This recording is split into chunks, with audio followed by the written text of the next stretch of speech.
नाज़रीन अस्सलाम वालेकुम। नाज़रीन, आज बजट की स्पीच पे हिस्सा लेते हुए ऑपोजिशन के की रहनुमा PMLN के सीनियर रहनुमा जनाब एहसन इकबाल साहब ने ये ख़तरे की घंटी बजा दी। उन्होंने कहा कि हुकूमत का बजट जो है वो बहुत ही कमज़ोर बुनियादों पे है और अगर ये बजट पास हो गया, अप्रूव हो गया, तो आप देखेंगे कि आने वाले हफ्तों और महीनों में कई मिनी बजट्स आएंगे और पेट्रोल की, गैसोलीन की, डीजल की, कैरोसिन ऑयल की और इसी तरह से जो गैस का और जो बिजली है, इन सब के ऊपर टैक्सेस आएंगे और कीमतें बढ़ेंगी और एक महंगाई का तूफान जो है वो आपके सामने पाकिस्तान में आ जाएगा। एहसन इकबाल साहब के एग्जैक्ट वर्ड्स क्या थे, मैं आपको सुनाता हूँ। हुकूमत ने बजट को कौम से छुपाया है, अधूरा है, धोखा है और इसके बाद मिनी बजट्स आएंगे और आप देखेंगे कि ये बजट पास अगर हुआ तो कुछ ही अरसे बाद बिजली महंगी होगी, उसके बाद गैस महंगी होगी, उसके बाद पेट्रोल महंगा होगा और इनडायरेक्ट टैक्सेशन के जरिए अवाम के ऊपर बोझ डाला जाएगा जिससे मुल्क के अंदर बदतरीन महंगाई की लहर आएगी। या वो शौकत तरीन सच्चा था जो कह रहा था कि डिवैल्यूएशन और 13% के पॉलिसी रेट के ऊपर हुकूमत ने इस मुल्क की मईशत का बेड़ागर्क कर दिया है, या वो शौकत तरीन सच्चा है कि जो हमें जन्नत की तस्वीर दिखा रहा है। नाज़रीन, अब मेरे साथ स्टूडियोज़ में तशरीफ़ रखते हैं जनाब उमर अयूब खान साहब, फेडरल मिनिस्टर हैं इकनॉमिक अफेयर्स के। इससे पहले पाकिस्तान में फेडरल मिनिस्टर रह चुके हैं, पेट्रोलियम के रह चुके हैं, पावर के रह चुके हैं और इस किस्म के जो मामला हैं बजट के, उन्हें उमर अयूब से बेहतर कोई नहीं समझता। वेरी वार्म वेलकम टू जनाब उमर अयूब खान साहब। बहुत शुक्रिया सर, वेलकम। और मुझे मोहम्मद ज़ुबैर साहब ज्वाइन कर रहे हैं DSMG के ज़रिए, एक वीडियो लिंक के ज़रिए कराची से। ज़ुबैर साहब का तारुफ कराना बहुत ज़रूरी है कि पाकिस्तान की अहम कॉर्पोरेट शख्सियत रह चुके हैं, IBM के कंट्री हेड रह चुके हैं, फिर उसके बाद बोर्ड ऑफ इन्वेस्टमेंट के चेयरमैन रह चुके हैं और फिर गवर्नर सिंध रह चुके हैं और PMLN के सीनियर रहनुमा हैं जो मईशत और इकनॉमिक पॉलिसी के हवाले से बात करते हैं। Very warm welcome. यहीं से हम बात का आगाज़ भी करेंगे और नाज़रीन, आज ही इसी प्रोग्राम में हमें दूसरे हिस्से में जो जनरल सेक्रेटरी हैं रियल एस्टेट कंसल्टेंट एसोसिएशन की, वो भी ज्वाइन करेंगे क्योंकि खतरा महसूस किया जा रहा है कि हुकूमत की बजट की पॉलिसी के अंदर ऐसे मैयर और प्रपोजल इस वक्त हैं जो अगर पास हो गए, अगर इम्प्लीमेंट हो गए, तो जितनी प्रॉपर्टी की बूम इस वक्त हम पाकिस्तान में देख रहे हैं, जो प्राइम मिनिस्टर जिसकी बड़ी तारीफ करते हैं PTI और प्राइम मिनिस्टर, ये सारी की सारी बूम जो है ये ख़त्म हो जाएगी, धड़ाम से नीचे गिर जाएगी। उस हवाले से बात करेंगे, लेकिन डिस्कशन का आगाज़ हम करते हैं स्टूडियो से। उमर अयूब साहब, एहसन इकबाल साहब ने बहुत ही ख़तरनाक बात कर दी है। उन्होंने कहा कि इस बजट को अगर पास हो गया तो इसके बाद पता नहीं कितने मिनी बजट आएंगे। बिस्मिल्लाहिर्रहमानिर्रहीम। डॉक्टर साहब, बहुत शुक्रिया, आपने प्रोग्राम पे मदू किया और ज़ुबैर साहब भी हैं माशाल्लाह, बड़े संजीदा, सुन रहे हैं आपको, संजीदा पैनलिस्ट हैं। उन्होंने एहसन इकबाल साहब ने यही कहना था, मुझे कोई ताजुब नहीं। मेरी बजट के ऊपर मेरी कल तकरीर थी और honourable leader of the opposition साहब ने जब अपनी तकरीर की तो मैं नोट्स ले रहा था और उस पर मैंने कल फ्लोर ऑफ द हाउस पे भी कहा, मैंने कहा जी ये आप ट्रांसक्रिप्ट उनकी चेक कर लें। उन्होंने कहा था झुक कर माफ़ी झूठ बोलने पर मांग लूँगा, लीडर ऑफ द अपोजिशन साहब ने कहा। अभी मसला डॉक्टर साहब ये है कि अपोजिशन बौखलाहट का शिकार है। ऑपोजिशन को मालूम नहीं है वो क्या करेगी। क्यों है बौखलाहट का शिकार? बौखलाहट का शिकार करना तो बड़ा आसान होता है। बौखलाहट का शिकार इसलिए है क्योंकि कल मैंने फ्लोर ऑफ द हाउस पे बात की थी कि जब दुश्मन फौज कहीं पे लैंड माइंस या आप बारूदी सुरंग लगाते हैं, वो बाकायदा नक्शा देते हैं और जिस वक्त हॉस्टिलिटी जब खत्म होती है तो आपको पकड़ा देते हैं कि भाई यहाँ पे ये बारूदी सुरंग है। इन्होंने मेहरबानी करके वो भी हमें नहीं दी। बौखलाहट का शिकार इसलिए है क्योंकि यही इनकी रिपोर्ट थी प्लानिंग कमीशन की। ये 11 फरवरी 2018 की रिपोर्ट है। Government has missed all macro economic target, PMLN की गवर्नमेंट, PMLN की गवर्नमेंट की। ये आप देख लें उसकी मईशत की हालत आपकी, ये कल मैंने फ्लोर ऑफ द हाउस पे भी दिखाया था।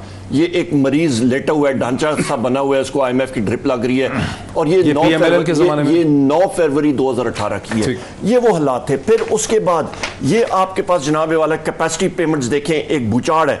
तकरीबन 2013 में 185 अरब, 2018 में 467 अरब और उसके बाद इनकी जो गलत मुआहदे किए हुए थे गलत फ्यूल मिक्स की वजह से, उसकी वजह से। अच्छा, दूसरी अहम बात, इन्हीं की गलत पॉलिसीज थी जिसकी वजह से इन्होंने शॉर्ट टर्म बोरविंग की, वो भी मेरे पास मौजूद है, वो आपको अभी मैं दिखा देता हूं। जो नॉमेनक्लेचर था आपका लोन्स का, क्या हुई आपके उसका ये देखें, ये सारी की सारी शॉर्ट टर्म, ये इन्होंने शॉर्ट टर्म बोरविंग के साथ बेड़ा गर्क कर जुबैर साहब के लिए क्वेश्चन क्या है?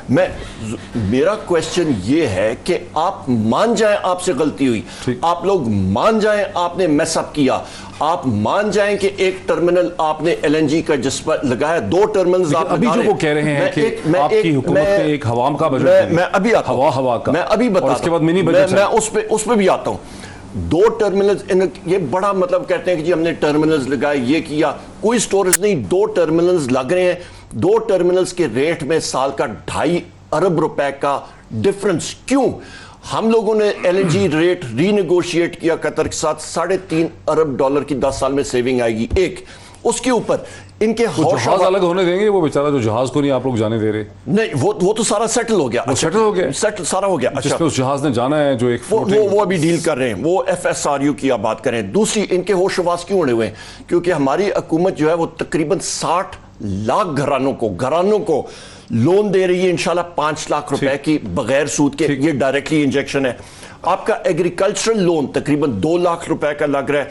टेक्निकल ट्रेनिंग हम लोगों को करा रहे हैं। हम लोगों ने तकरीबन मुझे सिर्फ 1 मिनट, डॉक्टर साहब 1 मिनट दे दें। नहीं, हमारा तकरीबन 2.5 अरब रुपए जो है हमने इंजेक्ट किया है, मजीद हम लोग सब्सिडीज में इंजेक्ट करने जा रहे हैं। और उसके साथ साथ हमारी रिमिटेंसेस जो इंक्रीज हुई हैं, हमारा जो लोकल यहाँ पे फाइनेंसिंग, लोकल इन्वेस्टमेंट्स हुई हैं, तकरीबन 13 से 14 अरब डॉलर की इन्वेस्टमेंट्स यहाँ पे मुकामी तौर पे हुई हैं, जो सब खाली आ रही है। जुबैर साहब, हुकूमत का मौक़िफ़ ये है कि आपकी अपोजिशन जो है वो बौखलाहट का शिकार है, परेशान है आप लोग, और उसकी वजह यह है कि हुकूमत ने इतना कुछ अचीव किया है, इतना पॉजिटिव हो रहा है कि अब आप लोग बौखला के ये कह रहे हैं कि ये बजट हवा में है और उसके बाद मिनी बजट्स आएंगे।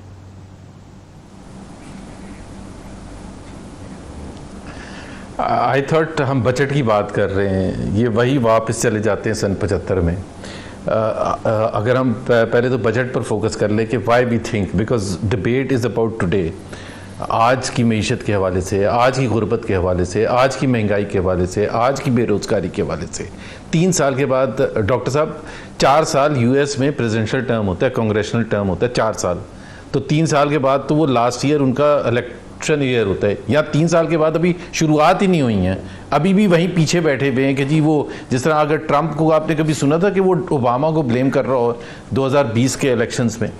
एक वक्त होता है, आप ज़रूर करते हैं, तज्जिया करते हैं, और आप ये, मैं इस चीज़ को बिल्कुल मानता हूँ, कौन सी दुनिया की कंट्री है, एडवांस कंट्रीज भी ऐसी नहीं होंगी, थर्ड वर्ल्ड कंट्री तो बिल्कुल भी नहीं होंगी, जो कि आप जब आते हैं हुकूमत में तो आपको चैलेंजेस ये कह रहे हैं कि हमारे लिए आप कोई चैलेंज नहीं छोड़ के जाते, जिसमें आपने वो तमाम चीजें कमिट की थी 2018 9 जुलाई को। और अगर आप ये कहते हैं ना लैंड माइंस, में पहले उसका जवाब देता, तो आपके तो तमाम जो बड़े बड़े लीडर्स हैं वो नेशनल असेंबली और सेनेट कमेटीज में थे, बहुत कमेटीज के चेयरमैन थे। वो कौन सी इंफॉर्मेशन थी, इकोनॉमिक इंफॉर्मेशन, फाइनेंशियल इंफॉर्मेशन, वो कौन सा शख्स था from governor state bank to any economy related minister या सेक्रेटरी, जिसको या एफबीआई चेयरमैन, जिसको आप बुला के नहीं पूछ सकते? आपने एक प्लान बनाया था। और फिर सबसे बड़ी बात ये, पहले तो तदाद आप में खुद है, और पहले तदाद आप खुद दूर करें। तदाद आप में खुद है, और पहले तदाद आप खुद कोई ऐसी बात आप करें जिसके 2018 का बजट पेश किया सितंबर 2018 में। सेंट्रल आर्गुमेंट आपका मेरे सामने आए, बुनियादी आर्गुमेंट आपका आ जाए। मैं आ रहा हूं, चौधरी साहब ने, प्रोड्यूसर साहब आपको दिखाएंगे जी, मैं आ रहा हूं। चौधरी साहब ने कह दिए, वो कह रहे हैं कि भाई हम तो मजीद 5 साल के लिए आ रहे हैं, और आप लोग घबरा गए हैं बिकॉज वो मजीद 5 साल के लिए पीटीआई आने वाली है। मैं वो भी दिखाता हूं अभी आप, मैं उसका आर्गुमेंट भी दे देता हूं डॉक्टर साहब, मैं उसका भी आर्गुमेंट दे देता हूं, सिर्फ आप मुझे 30 सेकंड दे दें। टोटल 2018 4 बजट पेश किए इस हुकूमत ने, चारों डिफरेंट फाइनेंस मिनिस्टर। तो प्रॉब्लम तो कहीं है ना टीम में, हमने नहीं चेंज किया, हमने नहीं असद उमर को निकाला था, ठीक है, हमने नहीं कहा था डिवैल्यूएशन। अभी आज ये कल तकरीर कर रहे थे शौकत तरीन साहब, उन्होंने कहा कि हमें आईएमएफ ने फोर्स किया डिवैल्यूएशन के लिए, हमें आईएमएफ ने डिस्काउंट रेट बढ़ाने के लिए। आप पुरानी तकरीरें उठा के देख लें, इन्होंने कब ये एक्सेप्ट किया था कि इनको आईएमएफ ने फोर्स किया है। और जहां तक फवाद चौधरी साहब की इकोनॉमी से जंप लगा दिया, लेकिन मैं उसका जवाब दे देता हूं। सबसे ज़्यादा परेशानी होनी चाहिए हुकूमत वक्त को। पाकिस्तान में कोई सिटिंग गवर्नमेंट 10 बाई इलेक्शंस यके बाद दीगरे 2-2.5 महीने में नहीं आ रहा, और चारों सूबों में including urban and rural constituencies, Balochistan से लेके सिंध से लेके पंजाब और केपी। तो परेशान इनको होना चाहिए। वो कौन सा इंडिकेटर है जिसके बेसिस पर वो ये कह रहे हैं कि जी 5 साल आगे हमारे होंगे? अभी तो आपकी इतनी पिटाई हुई है कि आपको थोड़ी सी वो तो चले, मैं आपको सुना ही सका जरा कि उमर साहब बेसिकली ये इनकी बात में बड़ा वजन है कि चौथा आपका बजट है, हर दफा आपका बजट एक नया फाइनेंस मिनिस्टर प्रेजेंट करता है, इसलिए क्रेडिबिलिटी का मसला है। देखें जी, सबसे बड़ी बात ये आपको मैं बताता हूं जी, हमारा फोकस क्या है? ज़राअत पे इंटरेस्ट फ्री लोन्स दे रहे हैं। वो तो कह रहे हैं कि आपका हर बजट एक नया फाइनेंस मिनिस्टर प्रेजेंट करता है। ये भी पूछ लें कि ये IMF का जो था ये पहले ये कहते थे प्रोएक्टिव है, उन्होंने किया। दूसरी बात, जुबैर भाई मैं बात कंप्लीट कर लूं। मैं आपको बहुत इज्जत की निगाहों से देखता हूं, आपको खुद मालूम है जुबैर साहब। मैं गुजारिश करूं कि 4.8% हमारा टारगेट है। हमारा एग्रीकल्चरल में हम लोग तकरीबन 3.5% हमारा टारगेट है ग्रोथ का, इंडस्ट्री में 6.5 का है, सर्विसेज का है। इस वक्त भी जो ग्रोथ रेट आ रही है आपकी इंडस्ट्रियल एक्टिविटी आ रही है, आपकी मिनी बजट नहीं आएंगे।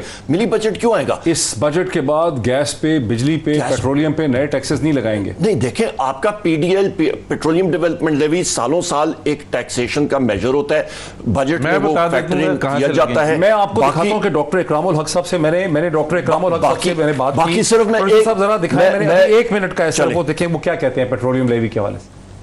मोहतरम एहसन इकबाल साहब ने बहुत ज़रूरी सवालात उठाए हैं कि क्या हुकूमत के आने वाले दिनों में जो टैक्सेस लगेंगे, क्या उसकी वजह से महंगाई बहुत ज़्यादा होगी और इन्हें मिनी बजट लाने होंगे कि नहीं। जहाँ ये याद दिलाना ज़रूरी है कि PMLN ने अपने पूरे 5 साल में जब ऑयल की प्राइसेस बहुत सस्ती थी तो उसके ऊपर 30 से लेकर 55% तक टैक्सेस आयद किए, जिसकी वजह से हमें जो था, जो मईशत में तरक्की हो सकती थी, कॉस्ट ऑफ डूइंग बिजनेस कम हो सकती थी, ना हो सकी, और उसकी वजह से हमें बाद में बहुत बड़े करंट अकाउंट का भी सामना करना पड़ा, क्योंकि हमने डॉलर को एक मसनूई सतह पर कायम रखा हुआ था।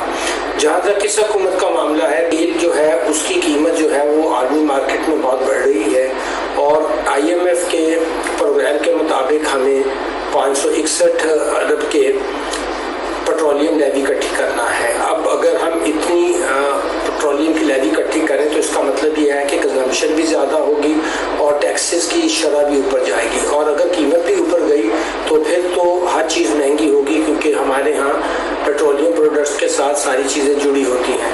इसलिए ज़रूरी है कि गवर्नमेंट इस सूरत हाल से निपटने के लिए ऑयल के जो है वो मुस्तकबिल के सौदे कर ले, और कुछ जो हमें मिल जाएगा और उससे हमें ये बेहतरी आ जाएगी। मगर उनका ये कहना कि मिनी बजट आएंगे बहुत मुश्किल है। देखिए, मिनी बजट की बात तो वो कहते हैं कि नहीं आएगी, लेकिन अगर पेट्रोलियम लेवी लगेगी तो बहुत महंगाई होगी। यहाँ एक ब्रेक में ले लूँ, ब्रेक के बाद मैं उमर अयूब साहब से इसका जवाब लेता हूँ आफ्टर द ब्रेक। नाज़रीन वेलकम बैक। नाज़रीन, अभी हमें एहसान मलिक साहब ने भी ज्वाइन किया है, जो कि रियल एस्टेट एसोसिएशन के जनरल सेक्रेटरी हैं, और उस हवाले से भी हम उनके हवाले से बात करेंगे कि उनके क्या खदशात हैं इस नए बजट में, कि कैसे प्राइम मिनिस्टर की जो एक प्रॉपर्टी बूम चल रही है वो मुतासर हो सकती है। कि पहले मैं आऊँगा उमर अयूब खान साहब की तरफ। उमर साहब, आपने क्लियरली सुना डॉक्टर इकरामुल हक साहब का ये कहना था कि जब पेट्रोलियम लेवी हुकूमत लगाएगी, मिनी बजट आए ना आए, तो बेतहाशा महंगाई हो जाएगी। दो चीज़ें हैं जी। उन्होंने एक और बड़ी अहम बात की कि मुस्लिम लीग नून की हुकूमत में जो टैक्स पेट्रोलियम डेवलपमेंट लेवी और जनरल सेल्स टैक्स लगता था तकरीबन 55% से ज़्यादा था, तक गया था। वो यहीं से खांचा पूरा करते थे कि उन्होंने जो डॉलर और इकोनॉमी करंट अकाउंट का फिस्कल डेफिसिट का बेड़ा गर्क किया, इधर से पूरा करते थे। इसीलिए उनको पता है कि अब आपकी महंगाई आने वाली। अभी नहीं, दो चीज़ें, महंगाई नहीं, ये अमाउंट फैक्टर इन होता है। नंबर एक, बजट का एक फिगर है। कोई इससे बात करे कि इससे महंगाई आएगी, नहीं आएगी। कभी कभी पेट्रोलियम लेवी से महंगाई नहीं, दो चीजें होती हैं। एक, प्राइम मिनिस्टर जो है वो कभी एक्सेप्ट करते हैं, ओगरा वर्किंग करके भेजती है through ministry of petroleum, accept करें ना करें मुल्क और मईशत की नज़ाकत के मुताबिक होता है, नंबर एक। दूसरी अहम बात यह है डॉक्टर साहब कि आप ये पूरी इकोनॉमी को देखें, इनके क्यों छक्के छोटे हुए हैं इनके ऑपोजिशन वालों के, क्योंकि आपकी हर जगह पे ग्रोथ फैक्टर्स आ रही है। आपका ज़राअत 3.5 से ग्रो कर रहा है, आपका सनत जो है 6.5% से ग्रो करेगी इंशाल्लाह। हमारे टारगेट जो है, आपके सर्विसेज सेक्टर ग्रो करेंगी, अभी भी इंडस्ट्री ग्रो कर रही है, लार्ज स्केल मैन्युफैक्चरिंग ग्रो कर रही है। एक अहम बात जो हमने शरह मार्कअप में जो कमी लाई थी, उसके साथ जो लोगों को फायदा हुआ वो तकरीबन 670 अरब रुपए का हुआ। प्राइवेट सेक्टर ने जो कर्जा लिया बैंकों से वो तकरीबन 350 अरब रुपए का हिस्सा लिया। उस सारी चीजों से आपकी इंडस्ट्रियल एक्टिविटी बढ़ रही है। आपका और मिनी बजट नहीं आने लगे। नहीं, आपका आखिरी एक दो बातें करके फिर आप जाइएगा आगे। अहम बात यह है कि जनाब जो रेमिटेंसेस आपकी इंक्रीज हुई तकरीबन 6 से 7 अरब डॉलर वहां से आया। आपकी जो मुल्क के अंदर जो बाहर पैसा जा रहा था सर्विस सेक्टर एक्सेट्रा वो तकरीबन 3 से 4 अरब डॉलर वहां पे लगा। उसके साथ साथ एग्रीकल्चरल प्रोडक्टिविटी जो ज्यादा हुई है 3 अरब डॉलर, वो तकरीबन 13 अरब डॉलर हुकूमत के अंदर गया। हुकूमत की बहुत सी अचीवमेंट्स बताई, लेकिन एक चीज जो मैं समझता हूं वो कह रहे हैं कि मिनी बजट नहीं आएंगे। हाँ, पेट्रोलियम लेवी लगेगी लेकिन हम महंगाई को मैनेज कर लेंगे। लेकिन जो एहसन इकबाल साहब और आपकी पार्टी कह रहे हैं, मैं आपको बता देता हूं सर, वो कह रहे हैं मिनी बजट नहीं आ रहे। इन्होंने नोट छापे, हमने नोट नहीं छापे। लेकिन जनाब ज़ुबैर साहब, ये कौन सा तरीका है यार?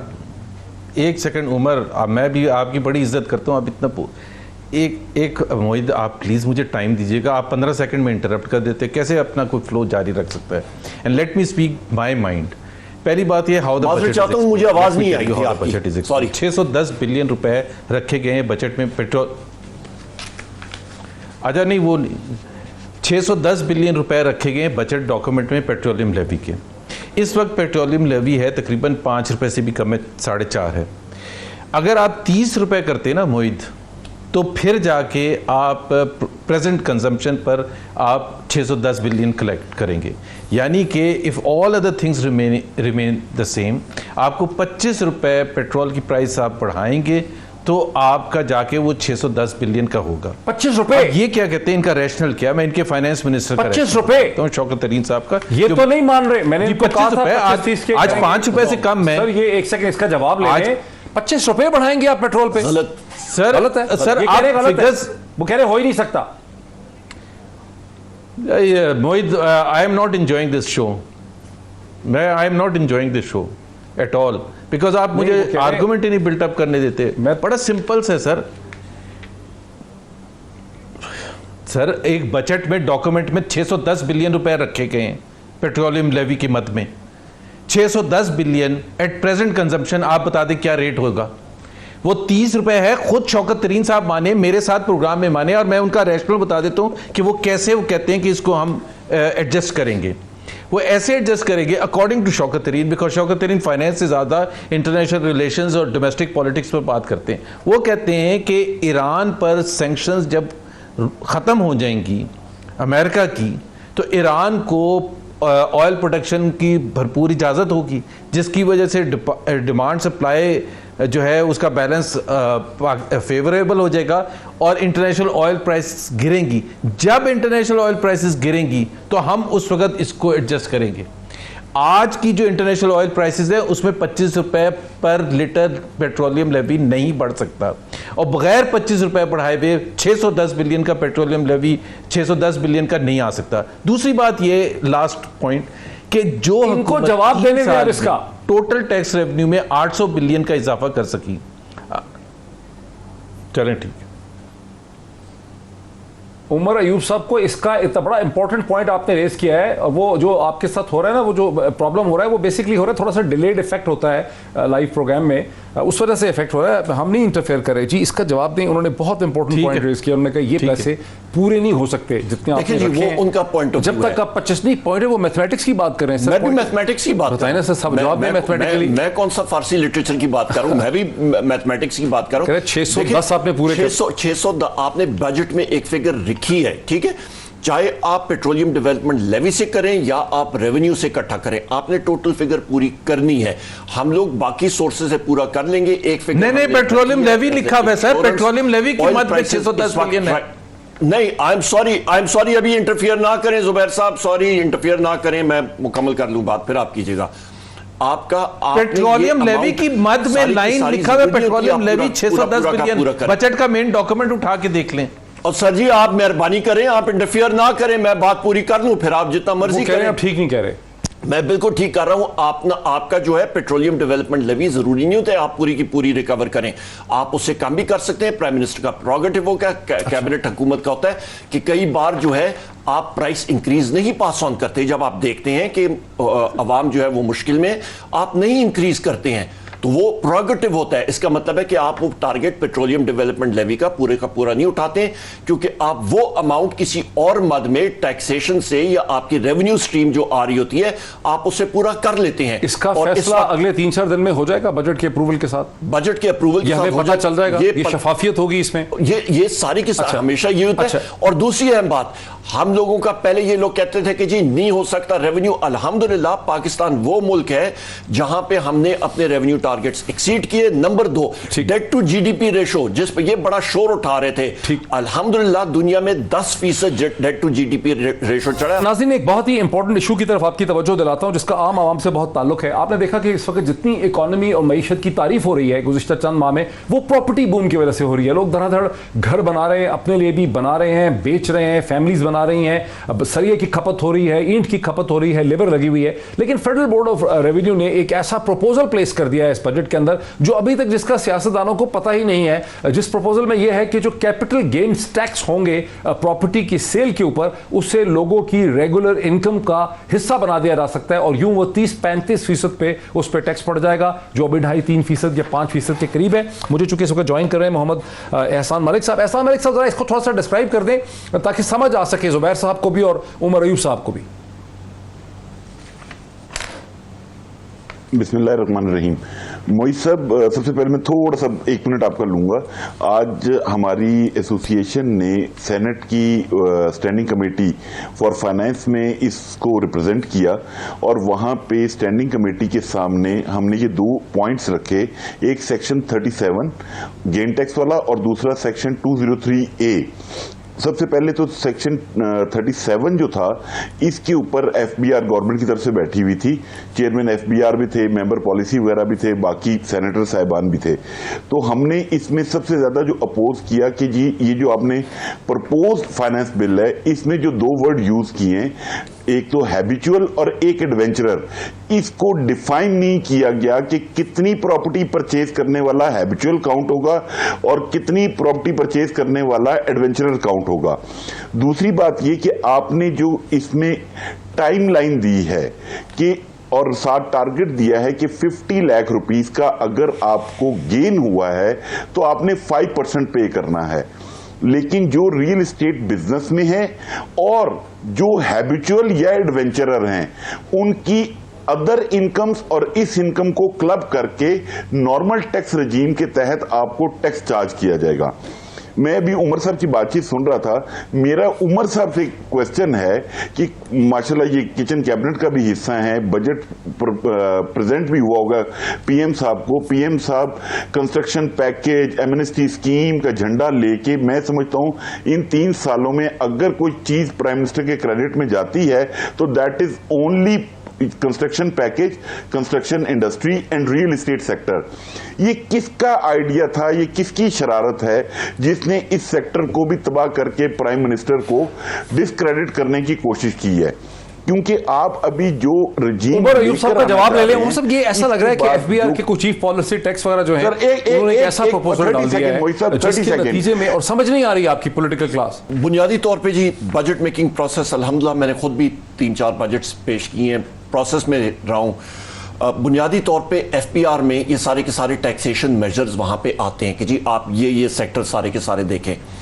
रेस्ट अशोर्ड मैं एहसान मलिक साहब का ये कंसर्न, पहली बात इंटरेस्टिंग क्या है, आप उन लोगों में हैं, पॉलिटिशियंस में, कैबिनेट मेंबर्स में, जो मईशत और इकोनॉमी को देखते हैं, समझते हैं। You been the minister of power, you been the minister of economic affairs, इससे पहले आप उसके साथ भी रहे हैं, इकोनॉमिक अफेयर्स में रहे हैं, पावर में रहे हैं, और तीसरा कौन सी आपकी मिनिस्ट्री, पेट्रोलियम की। सो बेसिकली इकोनॉमिक मैटर्स को आपको भी ठीक तरह से नहीं पता कि फेडरल बोर्ड ने ये प्रपोजल डाला है, ये और मिनिस्टर्स को नहीं पता है, प्राइम मिनिस्टर को भी नहीं पता। ये मैं गुजारिश करूं मोहित साहब कि यहाँ पे आपके जो टैक्सेशन मेजर्स होते हैं, बहुत बड़ी इकोनॉमी है, बहुत सारे आइटम्स हैं। इस तरह तो आप एचएस कोड में कह दें जी 8801 सब हेडिंग .00 में क्या होगा, यू डोंट नो जब तक आप चेक नहीं करते हैं कंप्यूटर पे। ये चीज़ मेरे इल्म में नहीं है, नंबर 1, और ना ही बहुत सारे लोगों के इल्म में होगी।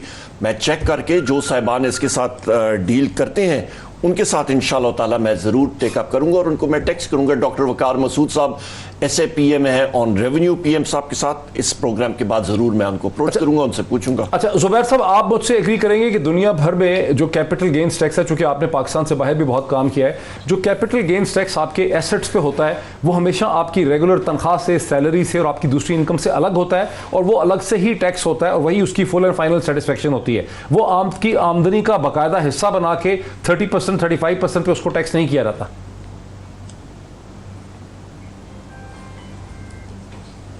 मोहित, let me finish my argument first on that thing. आप कह रहे थे कि इसमें क्या एक्सपोजर है टैक्स पे। मैंने एक चीज़ की बात की, उन्होंने कहा कि ज़रूरी नहीं है। पहले तो उन्होंने डिनाई किया कि वो लेवी के अगेंस्ट नहीं लिखा हुआ। लेवी के अगेंस्ट लिखा हुआ है, सेपरेट लाइन है 610 बिलियन, और ख़ुद उमर अयूब ने 1 मिनट में से कम में रिट्रीट कर दिया कि ज़रूरी नहीं है कि वो कलेक्ट हो, उसकी जगह कोई और होगा। So I just wanted to prove. एक सुन तो लें ना, सुन तो लें।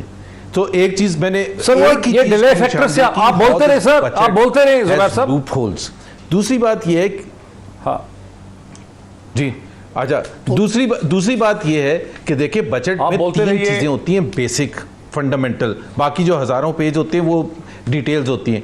एक रेवेन्यू होता है, एक एक्सपेंडिचर होता है, और रिजल्टेंट फिस्कल डेफिसिट होता है। ये पहली हुकूमत है, पहली 1947 से लेके आज तक, जिसके 3 साल मुतवातर 8% से ज़्यादा फिस्कल डेफिसिट होगा। और उसका मतलब क्या है? उसका मतलब यह है कि इनके 3 साल में 10,700 रुपए का एब्सोल्यूट अमाउंट में फिस्कल डेफिसिट होगा, as against 4,200 billion rupees during the 3 years of PMLN government, which means additionally ये कहते हैं ना, कर्जे कहाँ से? कर्जे 6,500 कर्जा तो सिर्फ इस वजह से एक्स्ट्रा ये लेंगे या लिया है because of the high fiscal deficit. दूसरी बात यह है कि जो हुकूमत 3 साल में 800 बिलियन सिर्फ इंक्रीज कर सकी है टैक्स रेवेन्यू, वो 1 साल में 1200 बिलियन कैसे कर सकती है? एक कॉमन सेंस कोई है? सेम मशीनरी है, सेम 25-30 हजार FBR के वो हैं, सेम वकार मसूद हैं, सेम प्राइम मिनिस्टर है, एक सिर्फ फाइनेंस मिनिस्टर। जवाब ले लें कि हाँ ज़ुबैर साहब, इसका जवाब लेने दीजिए इनसे, क्योंकि 800 अरब अगर एक हुकूमत ने 3 साल में रेस किए हैं तो क्या करेगी हुकूमत के 1200 अरब रेस कर लेगी अभी अगले 1 साल में? उमर साहब क्विकली। सबसे अहम बात जी, इन्होंने बात की जी 8% पिछले 3 सालों में। एक छोटी सी चीज इवेंट आया है जिसने दुनिया को हिला के रख दिया, पेंडेमिक। पाकिस्तान वाहिद इकोनॉमी है जो बहुत चंद मुल्कों की इकोनॉमी है जो अभी अफ्लोट है, अल्हम्दुलिल्लाह। पहले साल में क्या था? इनकी कीमत होती बेड़ा गर्क करके। ये इनका देखें, पहले साल में मैं बताता हूं इनकी हुकूमत का ये 11 फरवरी, government has missed all major macro economic targets.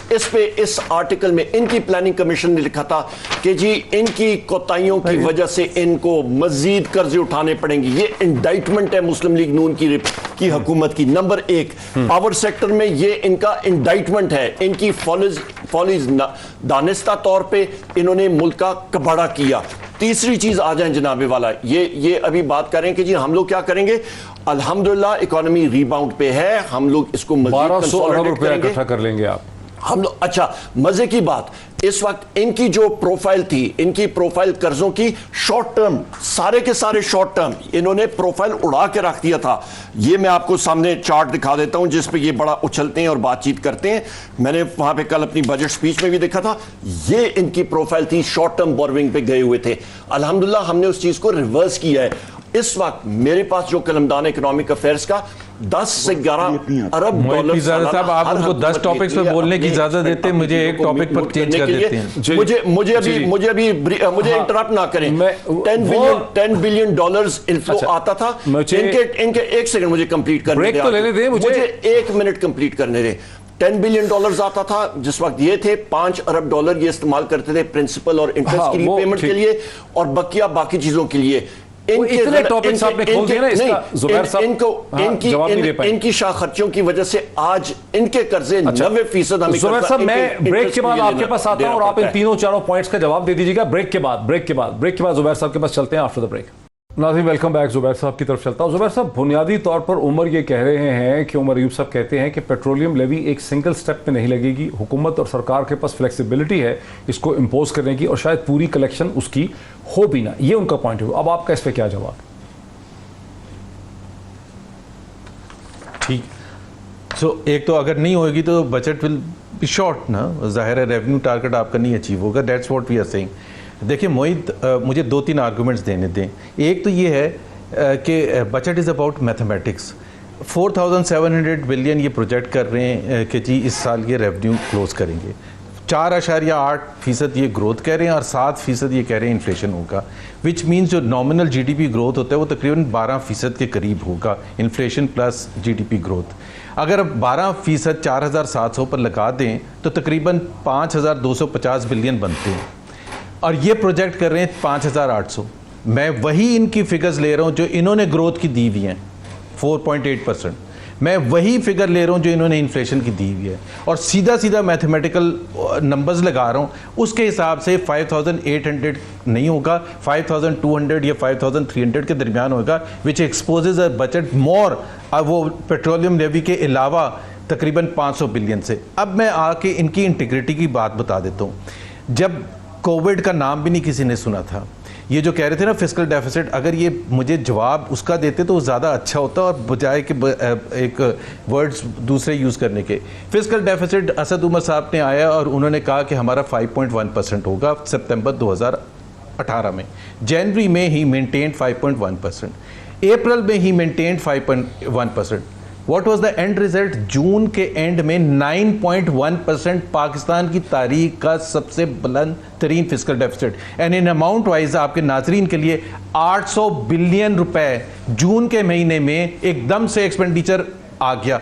और असद उमर फाइनेंस कमेटी के चेयरमैन थे, उस वक्त फाइनेंस मिनिस्टर नहीं रहे थे। उनकी पब्लिक स्टेटमेंट है कि what is happening with this country, कि ये एकदम से कहां आ गया। दूसरी बात, मैं एक लास्ट 3.3% इन्होंने कहा अपने पहले साल के आखिर में कि जीडीपी ग्रोथ हुई है, 3.3% जून 2019 में। फरवरी 2020 में जाके 8 महीने के बाद चुपके से अपनी बुक्स में चेंज करके 1.9, 3.3% कहाँ है, 1.9% कहाँ है? ये इंटीग्रिटी है। मैं तो इनके बजट को टोटल एक्सपोज कर सकता हूं। मैंने तो सिर्फ आपका रेवेन्यू का, पेट्रोलियम लेवी का, अभी एक्सपेंडिचर का नहीं जिक्र किया। फिस्कल डेफिसिट जब ज्यादा होगा उसका नतीजा क्या होगा? मैं उमर साहब एक और चीज आपको जैसे इन्होंने 15,000 बिलियन के कर्जे उठाए हैं पीटीआई के नाज़रीन। ठीक है, अब रुकिए सर, जुबैर साहब जरा रुकिए कि मेजर ताहिर सादिक पीटीआई के एमएनए हैं, जिन्होंने असेंबली में तकरीर करते हुए कहा कि ब्यूरोक्रेसी हुकूमत के साथ नहीं है और बहुत करप्शन है, और हुकूमत जो खालिद ख्वाब बनाए हुए हैं तहरीक इंसाफ की हुकूमत इमरान खान की, पूरे नहीं हो सकते। क्या कहते हैं मेजर ताहिर सादिक, वो भी सुन लेते हैं। महंगाई और करप्शन अपने अरूज पर है और कोई प्रोत्साहन नहीं, ब्यूरोक्रेसी आपकी बात मानने के लिए तैयार नहीं। मुझे याद है कि पीछे एक मीटिंग हुई पंजाब हाउस में और गवर्नर साहब ने खुद माना कि 2 साल से ब्यूरोक्रेसी मेरी बात नहीं मान रही। इस करप्शन को रोकें, ये करप्शन आपको बहा ले जाएगी। ये जो हम बातें करते हैं कि अगला इलेक्शन भी हमारा है, ये करप्शन हमें ये इलेक्शन नहीं जीतने देगी। ये साल के अंदर आप अपने आप को दुरुस्त करें। अब इसमें वो चीज़ भी ऐड कर दें जो एहसन मलिक ने कही है कि कैसे ब्यूरोक्रेसी ने प्राइम मिनिस्टर की स्कीम को फेल करने के लिए प्रपोजल डाल दिया है एफबीआर की ब्यूरोक्रेसी ने, और अभी तक पॉलिटिशियंस और मिनिस्टर्स को उसका नहीं पता। जो ये क्वेश्चन एंड और ये पीटीआई के बंदे ताहिर सादिक साहब का जो मौकफ है वो उनसे पूछेगा, वो आपको ज्यादा एक्सप्लेन कर देंगे। आपकी पार्टी के है ना? मेरी पार्टी के हैं, पर मैं तो उनका स्पोक्समैन नहीं हूं ना, वो अपनी स्पोक्समैन है, वो अपने खुद खदशे का इजहार किया उन्होंने खदशे का इजहार किया, पर it's not reflective of the party. Number उस पे आ जाए जो एफबीआर का प्रपोजल है, उस पे उठाएंगे आप? मैं बिल्कुल बात, मैंने आपको ऑन एयर बताया कि मैं डॉक्टर वकार मसूद साहब, special assistant to PM on revenue, उनसे ये चीज़ उठाऊंगा। मेरे नॉलेज में नहीं है क्योंकि मैं निटी-ग्रिटीज रेवेन्यू डिपार्टमेंट को नहीं देखता। एक चीज़, अभी आते हैं जुबैर साहब का यही इनकी प्लानिंग कमीशन की रिपोर्ट 2018 11 फरवरी 2018 शाया हुई थी। इस पे क्लियर लिखा है PML's ends government's poorest performance was in areas that required structural improvements। Number 1। Number 2, जी मेरी जरा बात सुन लिया करें प्लीज। अच्छा, दूसरी चीज, इनकी फिस्कल डेफिसिट की वजह से which will require the government to borrow more, तो गवर्नमेंट इनके बाद कौन सी थी? पीटीआई की थी। तीसरी चीज, अच्छा सोशल सेक्टर्स में लिखा हुआ है इन्होंने नहीं परफॉर्म किया।